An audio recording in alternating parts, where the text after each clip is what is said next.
Summer's here in all her glory, and with her comes many wonderful hats and fascinators that will make the piece de resistance of any outfit.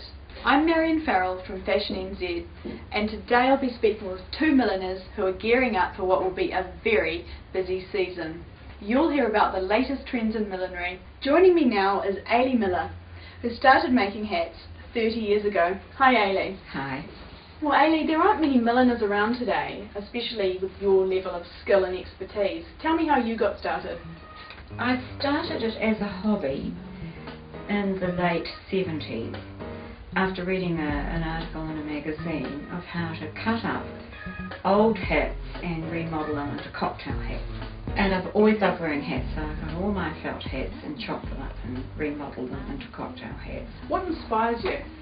I think every new season I'm re-inspired by fashion that comes out, the colours, the styles, the shapes. So that's what inspires me for creating hats to go with those fashions.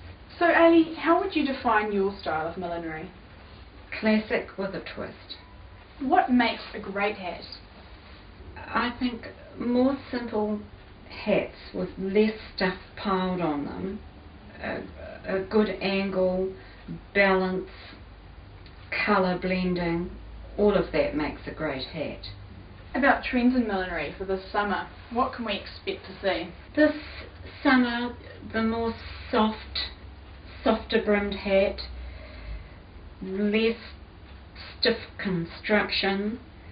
The masculine style is very popular still, the trilby, and the softer floppy brim. The brim can either come down or be turned back, but just the softer brim and a stronger crown than what we had last summer. Ailie, for many buying a hat could be quite tricky.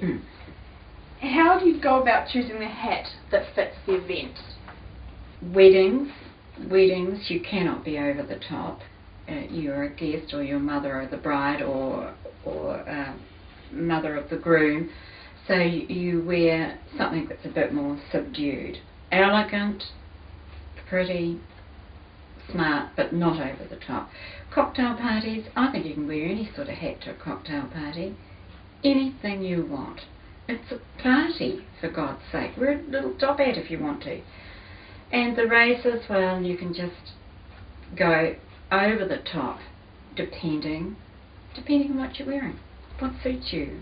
Ailie, tell me about some key colours that we're going to be seeing this summer. Well, while I was in Paris and London this year, I noticed in particular this beautiful, rich, cobalty blue was a very popular colour.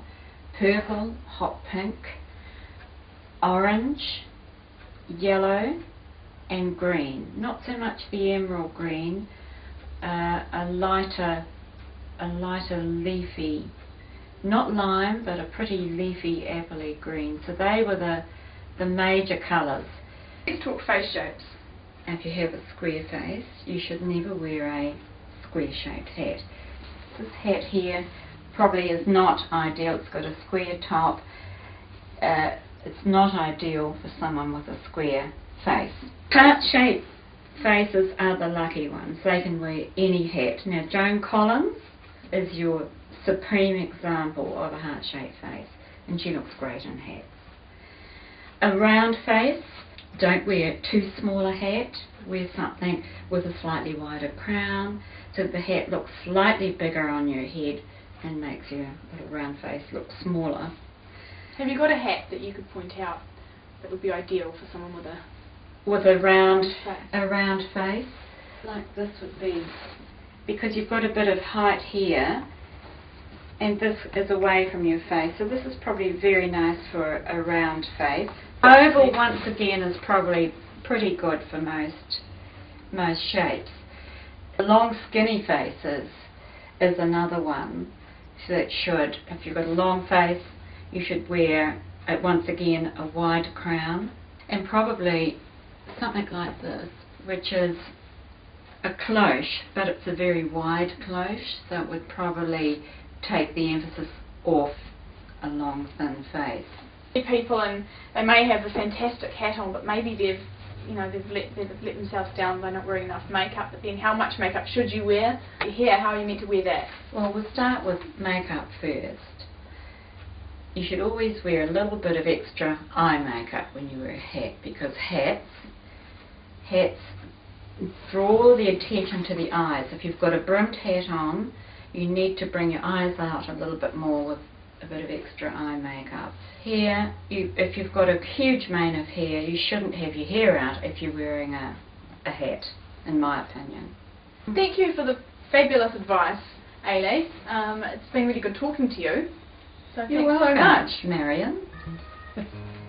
Well, now I'm off to meet Parnell-based milliner Natalie Chan, who's making a name for herself with theatrical, vintage-inspired headpieces and fascinators.